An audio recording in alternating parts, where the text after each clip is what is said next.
Bienvenue au podcast du Centre évangélique La Borne Bruxelles. Préparez vos cœurs à écouter la parole. Voilà, bonjour à tous. C'est un jour spécial pour les mères. Alors je ne sais pas, pasteur, si vous faites la même chose lorsqu'il est question de la fête de père. Si vous offrez des fleurs aux mères, que faudra-t-il offrir au père des costumes? Voilà, que le Seigneur soit béni. Alléluia. Très, très honoré d'être parmi vous ce matin. Très heureux de partager ce moment de célébration dans la présence du Seigneur. Merci. Vous savez, mon ami, ici, la Bible, elle vieillit avec moi. Elle a 31 ans. Vous voyez? Et donc, quelquefois, je la regarde, je lui dis, mais tu es vraiment un compagnon fidèle. Tu m'as accompagné partout. En effet. Et elle est une lumière, comme vous le savez tous. Une lumière sur notre sentier, une lampe à nos pieds. Par elle, le Seigneur nous parle. Par elle, le Seigneur nous éclaire. Par elle, le Seigneur nous taille, nous modèle, nous façonne pour nous faire ressembler au modèle parfait, à savoir le Christ. Donc, c'est un ami qui m'est très, très cher. Les feuilles vont dans tous les sens. Je les colle. Vous voyez? Et donc, voilà. Mais il faudra bien un jour que je puisse la classer quelque part. Que Dieu soit béni. Alléluia. Je vous transmets les salutations de vos frères et sœurs du Centre évangélique francophone de la Borne de Kinshasa. Ils sont très heureux, ils savent que nous sommes ici. Ça me fait toujours plaisir de voir la manière dont le Seigneur conduit les choses ici à la Borne de Bruxelles. À chaque fois que je viens, c'est vrai que je ne viens pas tous les mois ou tous les trimestres, mais à chaque fois, je vois de nouveaux visages. À chaque fois, je vois que l'œuvre avance et ceci me réjouit et m'amène à prier davantage pour vous, pour que ce lieu soit un lieu de délivrance pour tous les captifs du diable, que ce soit un lieu de salut pour tous les perdus, un lieu de guérison pour les malades, un lieu de restauration. Alléluia. Bref, un lieu où le règne de Dieu se manifeste dans toute sa grandeur, dans toute sa puissance. Nous sommes ici depuis le mois dernier. Nous avons eu l'occasion de prêcher à la Pierre Vivante à Jean-Blou. Et puis ensuite, nous sommes partis en France répondre à l'invitation du pasteur Yvan Carluer, qui est donc pasteur de l'église MLK. C'est une des grandes assemblées, en tout cas francophones, de France, parce qu'en France, vous avez aussi des cultes dans d'autres langues. Et il est membre, comme la Borne ici, comme la Borne Kinshasa, membre de ce mouvement qui s'appelle les Assemblées de Dieu. Et donc, nous leur avons consacré le premier week-end du mois de mai.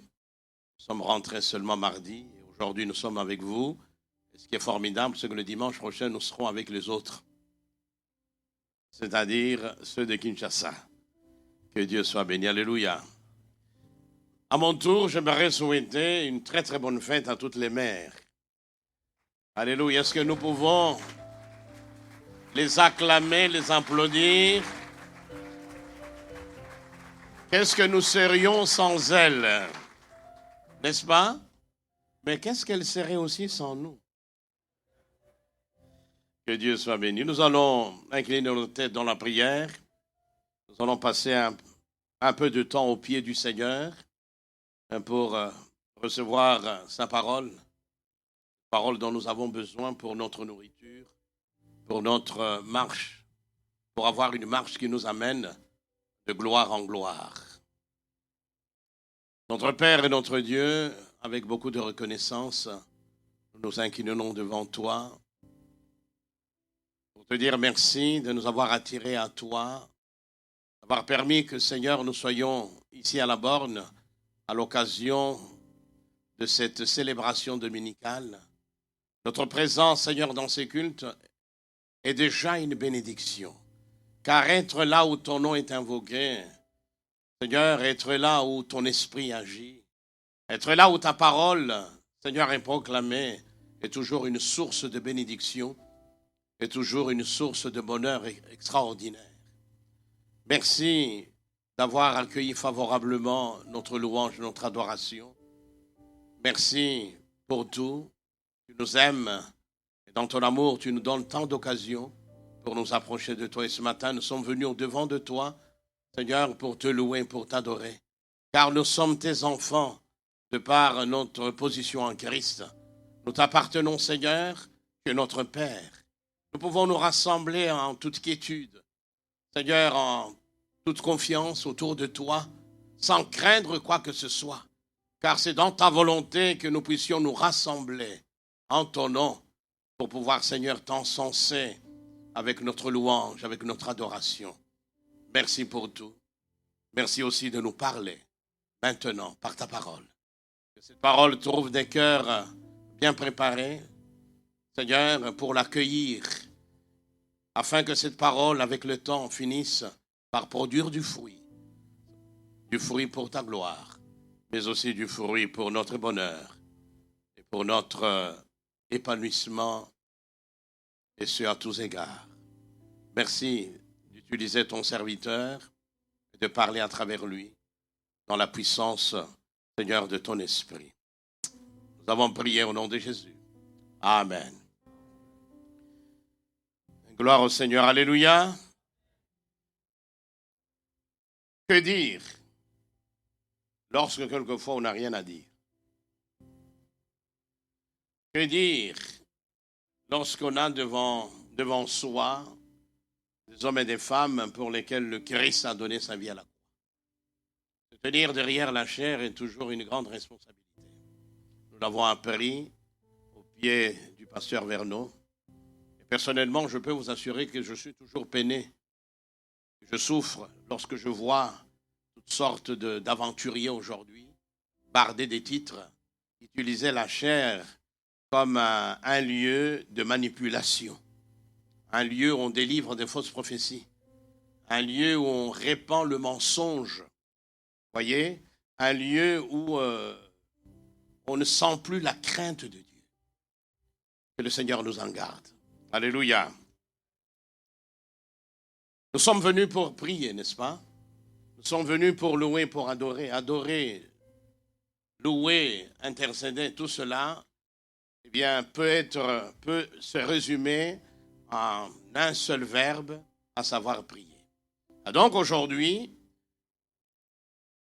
je vais parler de deux dimensions suprêmes de la prière.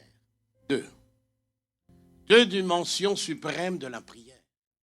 Et nous allons voir qu'à ces deux dimensions de la prière, eh bien, sont associées deux vocations que le Seigneur adresse à tout celui ou à toute celle qui lui appartient.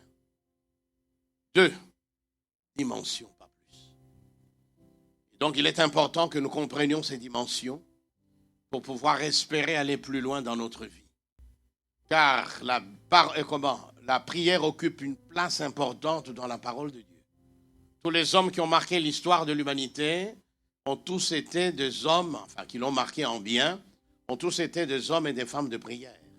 Et donc si nous voulons aller plus loin dans notre marche avec le Seigneur, si nous voulons avoir une vie qui va crescendo, si nous voulons tutoyer le succès, connaître la réussite selon Dieu, parce qu'il y a des réussites selon l'homme. On peut traficoter avec le diable, on peut voler, on peut mentir, on peut manipuler, et puis atteindre ses objectifs, oui ou non? Et puis, quelque part, c'est dire, voilà, j'ai réussi. Ça, ce n'est pas une réussite qui vient de Dieu. Vous voyez, quelquefois, la réussite qui vient de Dieu peut nous faire pleurer. Mais elle est une bénédiction parce qu'elle vient de la part du Seigneur. Alléluia. Donc, si nous voulons tout cela, nous devons apprendre à prier. Et c'est là que j'aimerais m'attarder un tout petit peu sur ces deux dimensions suprêmes de la prière. Et pour cela, nous allons faire une première lecture dans le dernier livre de la Bible. J'ai vu qu'il y a des programmes d'études de la parole et je vous encourage, pasteur, il faut que les gens reviennent à l'étude objective, systématique de la parole de Dieu. C'est elle qui construit l'Église. Alléluia. On ne construit pas l'Église avec des fausses prophéties ou des fausses visions. Ça peut faire du bien aux gens pour un temps. Voyez-vous, je me souviens encore à l'époque de la borne, on reprochait au pasteur Vernon de ne pas avoir l'onction. On nous reprochait mille et une choses. Oh, il n'y a rien là-bas. Eh bien, j'aimerais savoir parmi tous ceux qui nous reprochaient à l'époque, j'aimerais voir ces gens-là qui nous produisent ce qu'ils ont produit. Aujourd'hui, où que vous alliez, vous avez au moins une église de la borne. C'est parce que nous avons été moulés, nous avons été façonnés par la parole de Dieu. La parole de Dieu a toujours occupé une place importante dans nos cultes, dans nos services. Nous ne pouvons rien faire sans avoir reçu des directives de la part venant du Saint-Esprit par sa parole. Nous sommes dans le livre de l'Apocalypse, au chapitre 1er.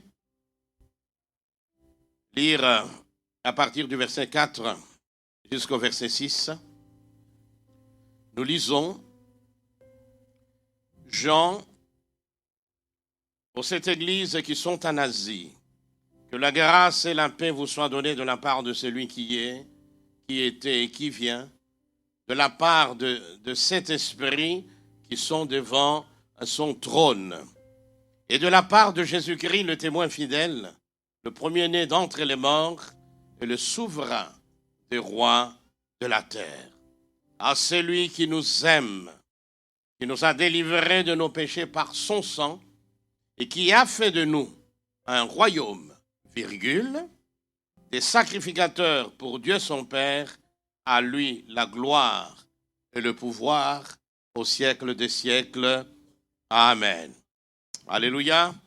Et le dernier passage, c'est dans la première épître de Pierre au chapitre 2. 1 Pierre chapitre 2. 1 Pierre chapitre 2, nous lisons. Vous, par contre, vous êtes une race élue, un sacerdoce royal, une nation sainte, un peuple racheté. Dans quel but? Eh bien, afin d'annoncer les vertus de celui qui vous a appelé des ténèbres à son admirable lumière. Alléluia. Est-ce que nous pouvons acclamer la parole de Dieu? Les deux dimensions de la prière, les deux dimensions suprêmes de la prière. Et comme je l'ai souligné, ces deux dimensions sont donc liées aux deux vocations que le Seigneur adresse à tout enfant de Dieu. Et il est important, si nous voulons aller plus loin dans notre marche avec le Seigneur, si nous voulons expérimenter la plénitude de notre Dieu, si nous voulons vraiment vivre la réalité des promesses que le Seigneur... Excusez-moi. Je vais prendre un peu d'eau. Vous le permettez? C'est aussi spirituel, hein, ce que je fais.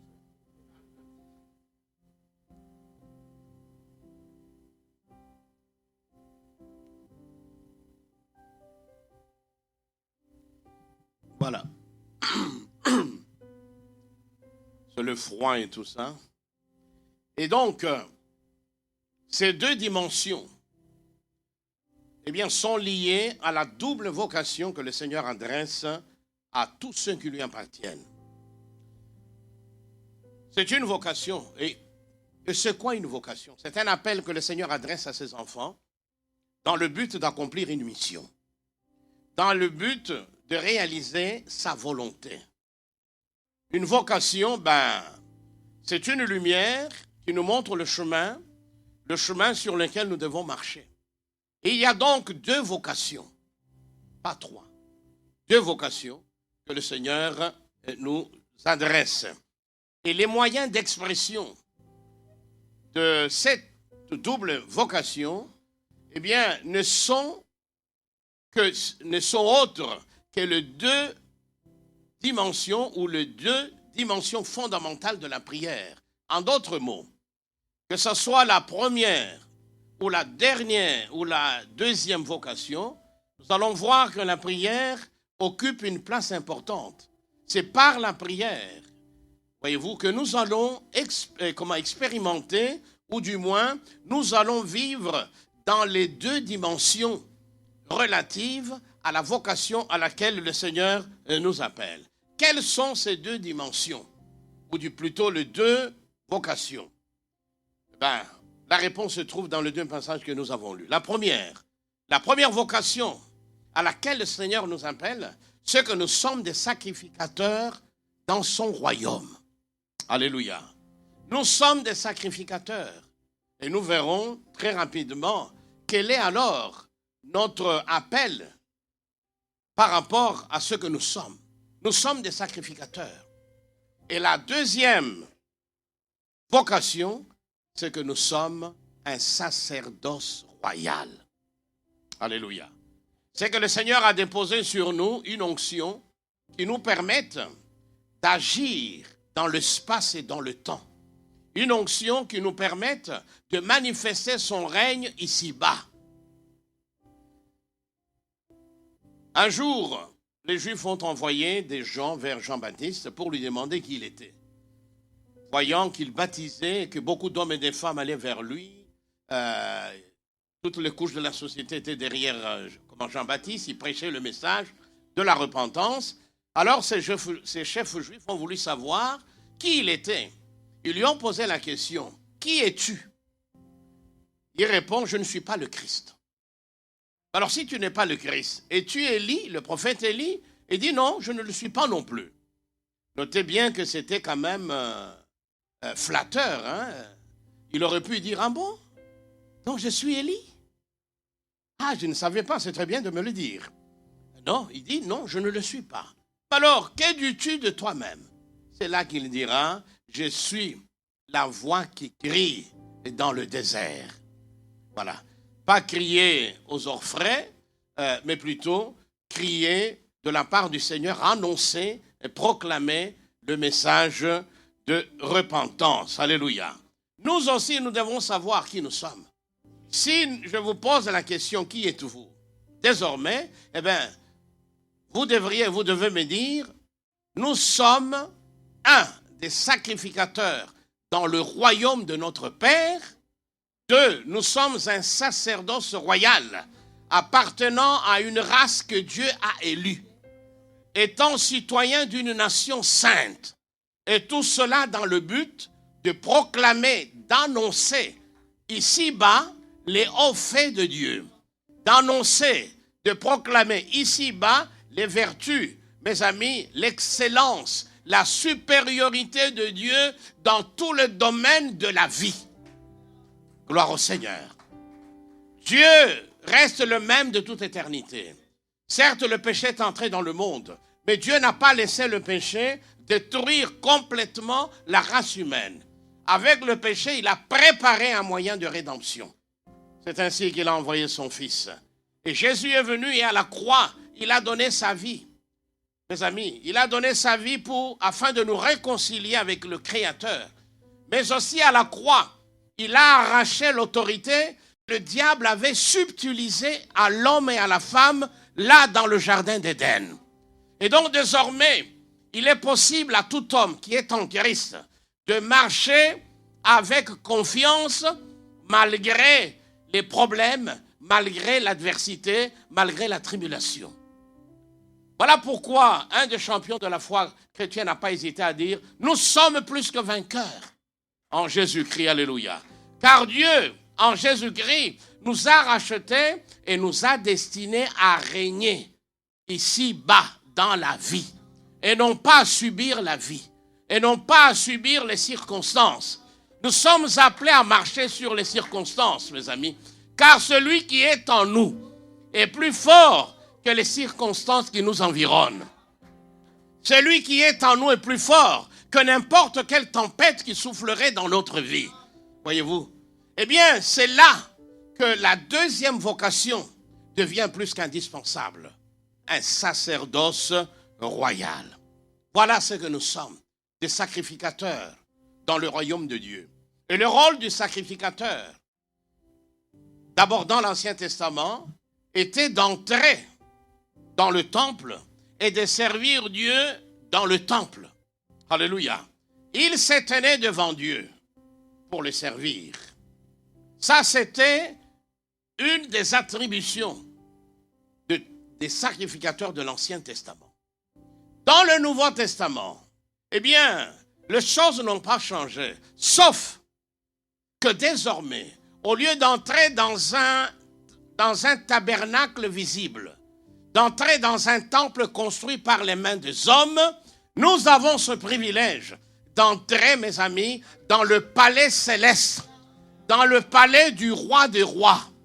Mes amis, d'accéder dans ces lieux uniques dans tout l'univers, dans ces lieux singuliers, ces lieux, on ne le trouve nulle part. Mes amis, ce lieu, eh bien, c'est le lieu qui accueille son trône. C'est un lieu de majesté, rempli de magnificence, de splendeur, d'éclat, de gloire et de lumière. Alléluia. Et par Jésus-Christ, mes amis, nous avons cet accès auprès du trône de la grâce.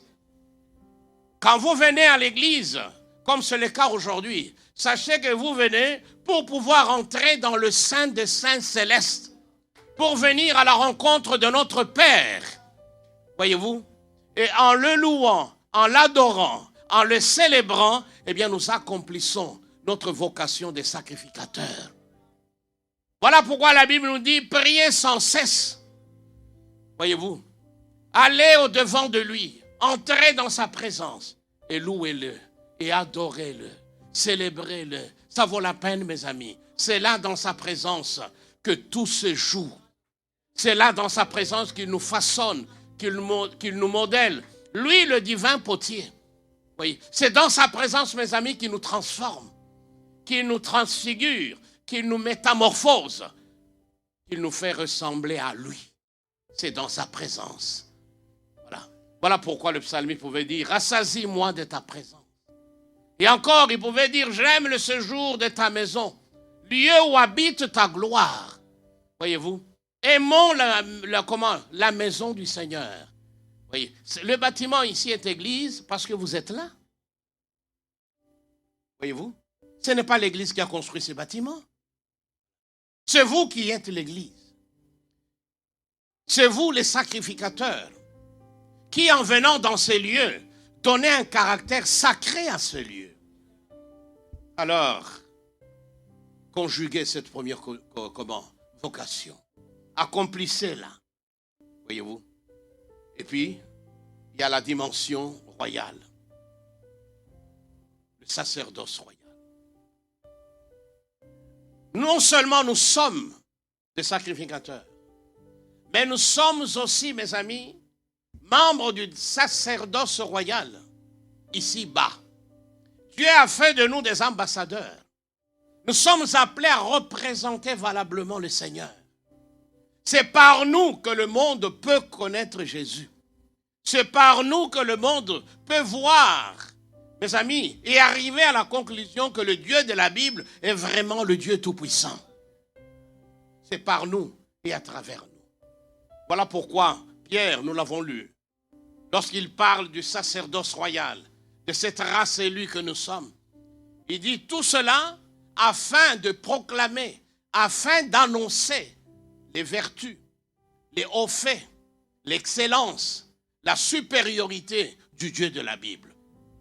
Mais dans la plupart des cas, eh bien, les gens ne voient pas la supériorité de Dieu, de notre Dieu, sur les circonstances. Dès qu'il y a un petit vent, nous commençons à murmurer.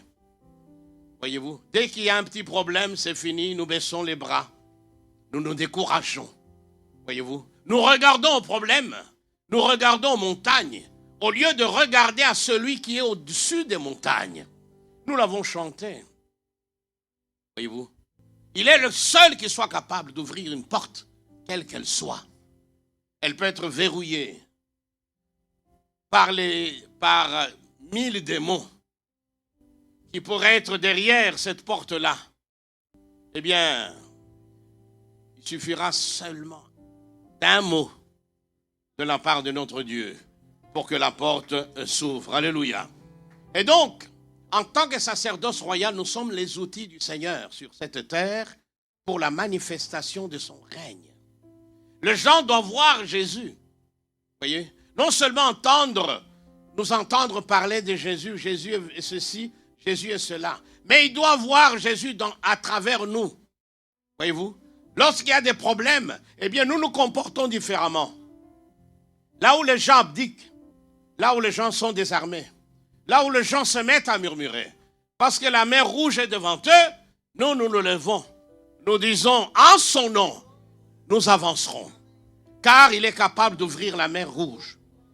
Là où les gens tremblent devant Goliath, eh bien nous, à l'instar de David, nous disons, nous allons au-devant de toi, Goliath, au nom de celui qui est en nous, celui qui est avec nous. Alléluia. Ça, c'est l'onction royale qui nous permet, mes amis, de vivre pleinement cette vocation d'être des ambassadeurs pour Jésus sur cette terre. Dans la plupart des cas, beaucoup d'entre nous, eh bien, expérimentent, accomplissent régulièrement cette vocation des sacrificateurs. C'est ce que nous avons fait.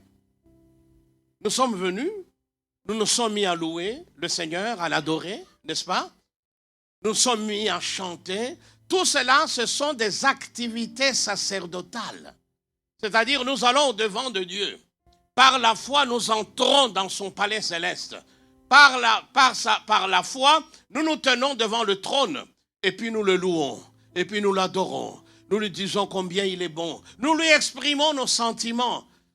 Voyez-vous, par nos chants, par nos prières, etc.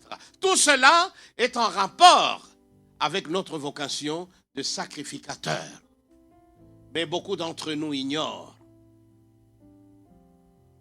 la deuxième vocation, celle d'être un sacerdoce royal. C'est-à-dire des hommes et des femmes sur qui le Seigneur voudrait faire descendre l'onction particulière qui leur permette de vivre en accord avec les rois du royaume pour pouvoir déclencher la puissance du royaume. Donc, les deux dimensions de la prière, la première, elle est montante, c'est-à-dire elle part de notre cœur vers le Seigneur. C'est ce que nous avons fait, non? Seigneur, je me tiens devant toi pour te louer, pour t'adorer. Elle part de la terre vers le ciel. Ça, c'est la dimension montante. C'est donc le fait d'être sacrificateur. Dans la deuxième dimension, c'est le contraire. Ça part du ciel vers la terre.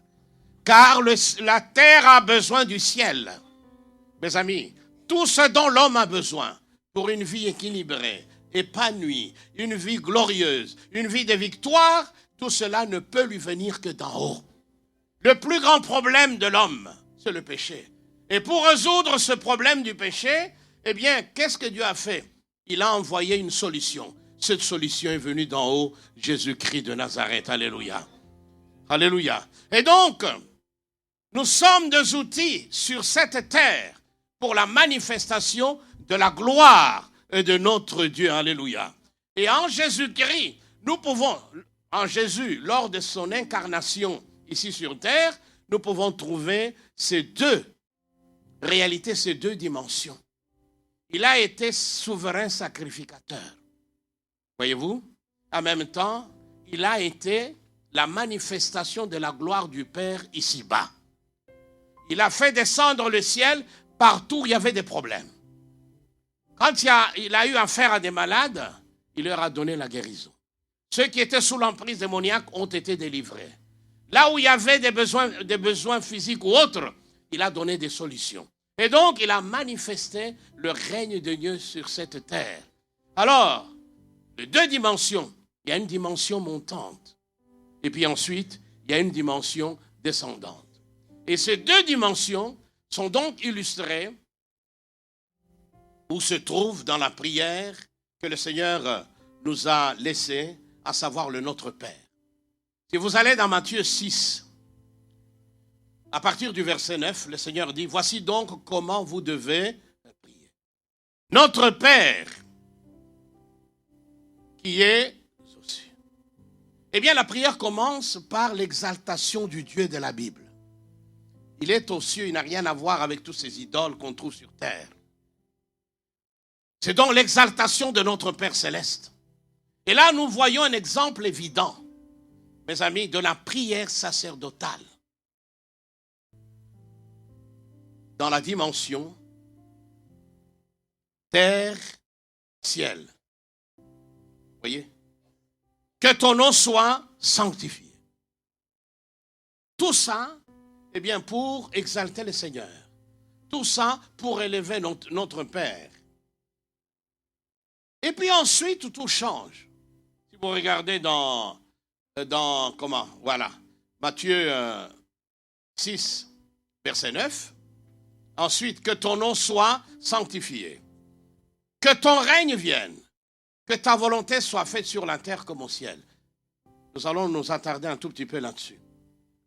Que ton règne vienne où, d'après vous? C'est sur la terre, non? Voilà. C'est sur la terre. Que ta volonté soit faite sur la terre comme... Et donc, ça concerne cette dimension qui part d'en haut vers le bas. Oh, alléluia. Que ton règne vienne. Donc, nous voyons que à ce niveau-là, la prière, qui au départ avait un caractère sacerdotal, tout d'un coup devient une intercession royale. Voyez-vous? Que ton règne vienne. Que ta volonté soit faite. Voilà. Ce sont des phrases impératives. Oh, vous allez me dire, mais ici c'est le subjonctif qui est utilisé, n'est-ce pas? Que ton règne vienne. Ce n'est pas un impératif. Et comme vous le savez, enfin, je ne vous apprends rien de neuf. Le subjonctif, c'est un mode d'éventualité. Voilà. Et donc, si je dis, j'aimerais qu'il vienne, c'est une manière d'exprimer un souhait, un désir, n'est-ce pas? Et donc, quand on dit que ton règne vienne, c'est plus qu'un désir. Pour mieux comprendre cela, eh bien, il faut lire ce même passage en grec. Et dans le grec, eh bien, les deux verbes se trouvent à l'impératif. Voyez-vous? Et donc, ce sont deux formes impératives. Donc, il ne s'agit pas simplement de désirer, de souhaiter que le règne vienne, mais on le décrète, on l'ordonne. Que ton règne vienne. Voyez-vous? C'est ça l'onction royale qui nous amène, mes amis, à faire descendre le ciel sur terre. Et ceci, et je bénis le Seigneur, lorsque la chorale nous a interprété les paroles du psaume 24, porte, élevez vos linteaux. Pourquoi? Afin que le roi de gloire fasse son entrée. Alléluia. Porte, ouvrez-vous. Nous sommes là dans l'impératif, afin que le roi de gloire rentre. Voyez-vous? Et donc ce psaume, où nous trouvons dans ce psaume le même modèle. Dans le Notre Père, parce que nous n'avons pas beaucoup de temps, après l'activité sacerdotale, Notre Père qui es aux cieux, que ton nom soit sanctifié, on passe à l'activité royale, que ton règne vienne, que ta volonté soit faite. Après ça, la prière reprend de nouveau sa forme sacerdotale, sous forme de demande, de pétition ou de requête. C'est ce qu'on dit par exemple, si on peut aller verset 11 rapidement.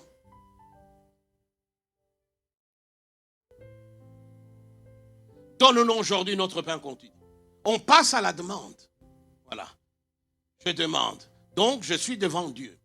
Et la demande, la requête, l'intercession, tout cela, eh bien, a un rapport direct avec notre vocation de sacrificateur. D'ailleurs, dans Jean 17, vous pouvez voir, d'ailleurs, le titre c'est « La prière sacerdotale ». C'est-à-dire, le Seigneur se tient devant son Père, commence à lui parler.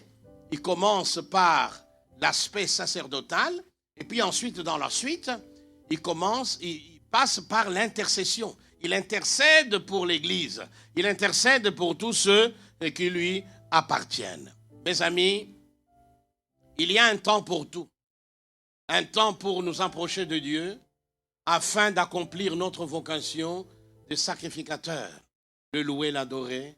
Mais il y a aussi un temps, mes amis, où nous devons décréter la volonté de Dieu ici-bas.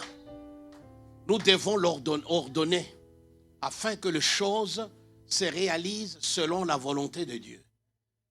Quand il est dit afin que vous annonciez les vertus de Dieu, le mot traduit par vertu dans certaines versions, nous sommes dans 1 Pierre, chapitre 2, le verset 9. D'autres versions traduisent afin que vous annonciez les hauts faits. Ce terme-là en grec, érété, veut dire à la fois vertu, c'est vrai, haut fait, mais aussi supériorité, mais aussi excellence. Dans un monde gangréné par la médiocrité, nous sommes appelés en tant que sacerdoce royal à proclamer, à ordonner la supériorité de Dieu dans tous les domaines, l'excellence dans un monde médiocre. C'est notre vocation. Voyez-vous, tous ceux qui ont cru en Dieu et qui ont marché avec lui ont fini par faire descendre le ciel sur la terre. Je terminerai juste par un témoignage. Nous sommes il y a quelques jours, 23 heures, nous sommes assis. Maman Gisèle et moi-même, donc à la maison. Le téléphone sonne, j'ai dit, oh là là, 23h30. Mon téléphone du Congo sonne. Qui est celui qui m'appelle à cette heure-ci? Je prends le téléphone et je vois le nom d'une sœur que nous connaissons. Elle commence par s'excuser. Pasteur, je m'excuse beaucoup. Elle était en larmes, elle pleurait. Je dis, mais ma sœur, qu'est-ce qui se passe? Elle dit, pasteur, ma fille est partie depuis, on ne sait pas où elle est. Elle est partie, elle m'a laissé une lettre où elle me disait, c'est fini, je ne veux plus revenir. Elle trouve que sa maman est très très dure, etc. Vous savez ce qui se passe sur les réseaux sociaux avec les jeunes filles. Elle n'a que 14 ans. Dans une ville où tous les jours il y a des kidnappings. Tous les jours il y a des gens qui meurent. Il y a des demandes de rançon à Kinshasa. Vous voyez? On apprend, l'enfant est parti à l'école, n'est jamais revenu. Et plus tard, on apprendra que cet enfant a été retrouvé mort, etc. Donc, pleurer tout ça, je l'ai rassuré. Je lui ai dit, écoute, Dieu seul sait où se trouve cet enfant. Je vais prier pour que Dieu te donne la paix. Mais plus que la paix, je vais ordonner à tous ceux qui maintiennent cette fille quelque part. Car la place de cette jeune fille, c'est chez sa maman. C'est à la maison. On a commencé à prier. J'ai été conduit par le Saint-Esprit à prendre autorité. J'ai appelé cette jeune fille, nous sommes ici à Bruxelles, à Jean-Blou, de venir au nom de Jésus-Christ. Que tous ceux qui la tenaient captive puissent la libérer, qu'elle retourne chez elle. On a prié, on a invoqué le nom du Seigneur. Nous étions confiants, j'étais confiant. C'était une parole que le Seigneur m'a donnée sur le champ. J'ai parlé avec assurance. Et puis, on a terminé la prière. Et puis je lui ai dit, écoute, demain, donne-moi la suite. Nous sommes allés nous coucher. Et puis le lendemain, mon téléphone était encore fermé. Elle a essayé de m'appeler. Elle n'arrivait pas et tout ça. Finalement, elle va envoyer un message à maman Gisèle pour lui dire, enfin, à midi, le lendemain midi, l'enfant est revenu à la maison. Ils l'ont prise, ils l'ont amenée à l'hôpital pour l'examiner et tout ça. Et donc, mes amis, nous sommes appelés en tant que sacerdoce royal à proclamer la supériorité de Dieu dans n'importe quelle situation. Nous sommes appelés, en tant que sacerdoce royal, à proclamer l'excellence de Dieu là où il y a la médiocrité. Voyez-vous, Dieu n'échoue jamais. Lisez la vie de Daniel. Il s'est retrouvé avec des savants. Face à un problème, tous ces savants se sont avérés nuls. Voyez-vous. Mais l'homme de Dieu est arrivé. Par le Saint-Esprit, Dieu lui a donné la révélation. Eh bien, il a trouvé des réponses à toutes ces énigmes-là. Le Dieu de Daniel est le même encore aujourd'hui. Je connais des témoignages de gens qui travaillent, qui à un moment dans leur service, on ne savait plus quoi faire. Où trouver la solution? Ils ont tourné, jusqu'à ce que le frère reçoive comme une illumination. Il dit, nous allons faire ceci. Vous êtes sûr? Oui. Et quand ils ont fait, eh bien, les choses se sont passées merveilleusement bien. Dieu est le même hier, aujourd'hui, éternellement.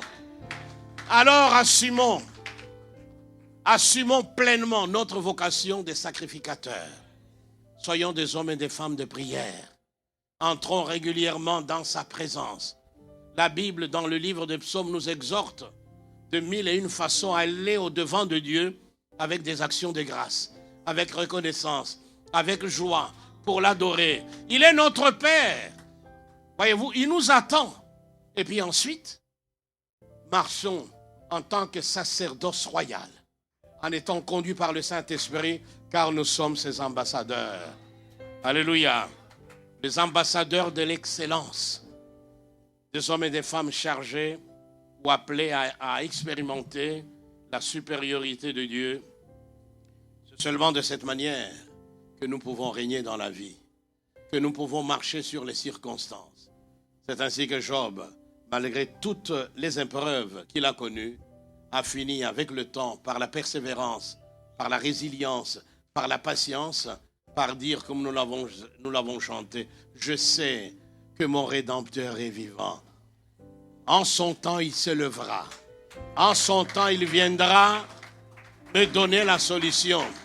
Oui, vous êtes la solution au problème de ce monde. Voyez-vous. Il ne faut pas, mes amis, vous regarder avec les yeux de la chair en disant, bon, qu'est-ce que vous voulez que moi, je fasse dans ce pays? Je n'ai pas étudié. Non! Dieu n'a pas besoin que quelqu'un ait un cerveau à plusieurs étages pour pouvoir l'utiliser. Il veut seulement qu'il y ait des gens disponibles. Est-ce que nous pouvons l'acclamer? Nous allons nous mettre debout.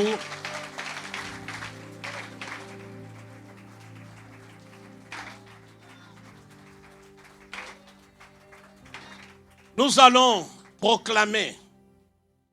Quant à la vocation des sacrificateurs, nous l'avons fait. Nous avons chanté, nous l'avons loué, nous le faisons tous les jours. Mais je voudrais passer à la dimension royale. Proclamer la victoire, proclamer la supériorité de Dieu.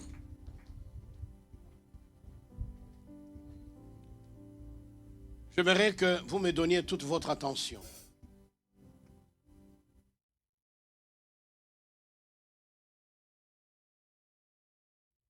Il y a des gens aujourd'hui qui sont là,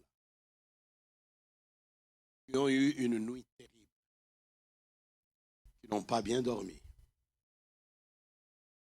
peine quelques heures. Vous savez, quand vous ne dormez pas le lendemain, vous êtes anxieux, vous êtes agité, vous n'êtes pas bien et tout ça. Il y a des moments où le prince de la puissance de l'air visite certains quartiers. Souffle. Vous voyez? Donc ne te décourage pas.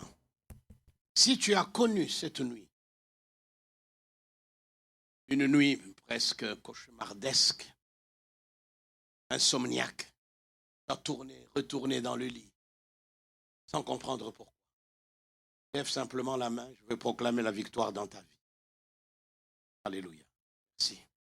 En effet, il y a eu quelque chose dans cette nuit.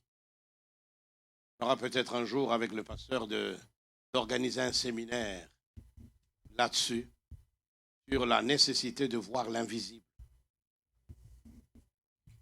Ce sont des choses que l'œil ne peut pas voir, que l'oreille ne peut pas entendre. Ce sont des choses qui échappent à la raison humaine, mais des choses que le Seigneur nous révèle par son esprit et à travers sa parole. Nous allons prier. Pour d'autres, l'échec est devenu comme une norme dans ta vie. Tu ne peux pas faire un pas sans que le deuxième t'amène à tomber. Tu essaies d'entreprendre quoi que ce soit, il n'y a rien qui marche. Okay? Toutes les portes. Quand tu regardes au loin, tu trouves que non, mais cette direction est bonne. Je peux y avancer dans ces directions. Tu avances. Dans un premier temps, tout baigne dans l'huile. Mais quelques temps plus tard, c'est le blocage total. Tout est verrouillé. Que faire? Oui, l'onction royale est là. Nous allons proclamer la victoire dans ce genre de situation. Ça peut être au niveau de la santé. Dieu est capable de guérir. Nous le disons, non pas par fanatisme, non pas par mimétisme. Nous le disons parce que la Bible le dit. Parce que nous croyons que Dieu guérit. Vous ne pouvez pas croire en Jésus-Christ, croire dans sa mort expiatoire, et ne pas croire à la guérison, ne pas croire au fait qu'il est capable de délivrer quelqu'un qui est possédé par des esprits mauvais, ou de quelqu'un qui est pris comme dans une tenaille et qui n'arrive pas à avancer. Alors nous allons prier. Je vous donne l'occasion d'invoquer le nom du Seigneur dans votre situation. De dire, Seigneur, tu es capable de tout. Seigneur, tu es capable de tout. Tel que je suis, je me tiens devant toi. Tel que je suis, j'invoque ton nom. Même nous qui sommes ici avant de chanter, eh bien, prenons cette résolution-là. Examinons-nous. C'est vrai que par le chant, par la musique, vous nous faites beaucoup de bien. Mais il ne faut pas non plus vous priver de cette grâce. Oh, alléluia. Oh, Roba. Rekasa. Rokabamba. Proclame la victoire. Déclare la parole de Dieu. Elle est puissante, elle est efficace. Oh, alléluia. Oh Seigneur, merci. Merci pour ta parole. Merci pour, Seigneur, ce que tu es pour nous.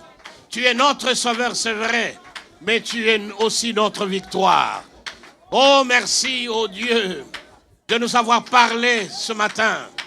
Nous nous tenons devant toi et nous invoquons ton nom, car ton nom est victoire, ton nom est solution, ton nom est guérison.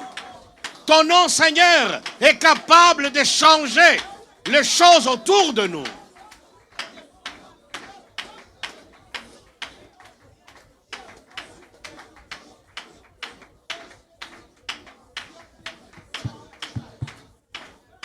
Nous allons garder un moment de silence. Je vais déclarer. Porte, ouvre-toi. Alléluia. Porte, ouvre-toi, afin que le Seigneur de gloire entre, afin que la solution soit trouvée. Porte, ouvre-toi, afin que ce que Dieu a prévu pour moi puisse devenir une réalité. Alléluia. Seigneur, je me tiens devant toi, non seulement en tant que sacrificateur, mais aussi en tant que sacerdoce royal. Tu as déposé sur nos vies, Seigneur, cette onction qui nous permette de manifester ton règne ici-bas. Cette onction qui nous amène à faire descendre le ciel sur la terre. Toutes ces personnes ici présentes, Seigneur, ont de besoins pour lesquels il n'y a que toi et toi seul qui peut faire quelque chose. Oh, merci de ce que tu es présent parmi nous. C'est ta parole que nous avons prêchée. C'est aussi ta parole que nous allons proclamer, que nous allons déclarer. Toi qui es derrière ta parole, eh bien, nous nous attendons à ce que tu l'accomplisses, qu'elle puisse trouver un plein accomplissement dans la vie des personnes concernées. Seigneur, merci. Merci Jésus.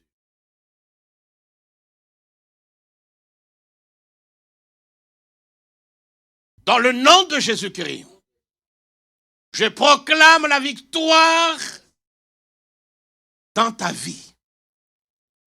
Que tu vives non pas en comptant sur toi, en t'appuyant sur tes moyens, mais plutôt sur le Seigneur. Je me tiens devant toi et proclame l'ouverture de cette porte qui est restée fermée, que le diable a verrouillée, fermée à plusieurs tours. Dans le nom de Jésus, cette porte s'ouvre maintenant, afin que le roi de gloire entre dans cette situation-là. Et quand lui entre, les choses changent. Qu'il amène la lumière là où il y a les ténèbres. Qu'il amène le jour là où il y a la nuit. Qu'il amène la guérison là où il y a la maladie. Qu'il amène l'espoir, Seigneur, là où il y a le désespoir. Dans le nom de Jésus-Christ. Alléluia. Seigneur, tu as fait des promesses à certains ici. Mais le temps passant, ces promesses semblent, Seigneur, appartenir au passé. Mais toi, tu n'es pas le Dieu du passé. Tu tiens le passé, le présent, le futur dans ta main. Si tu as donné une parole, tu te tiens derrière elle pour l'accomplir. Si, Seigneur, cette promesse tarde à venir, après avoir tant attendu, c'est qu'il y a de raisons. Soit la personne, avec le temps, a perdu confiance dans cette parole-là. Alors je prie pour que, Seigneur, la personne se mette de nouveau à croire à cette promesse que tu lui avais donnée. Ou soit alors, tu as déjà agi, mais entre le ciel et la terre, il y a la puissance.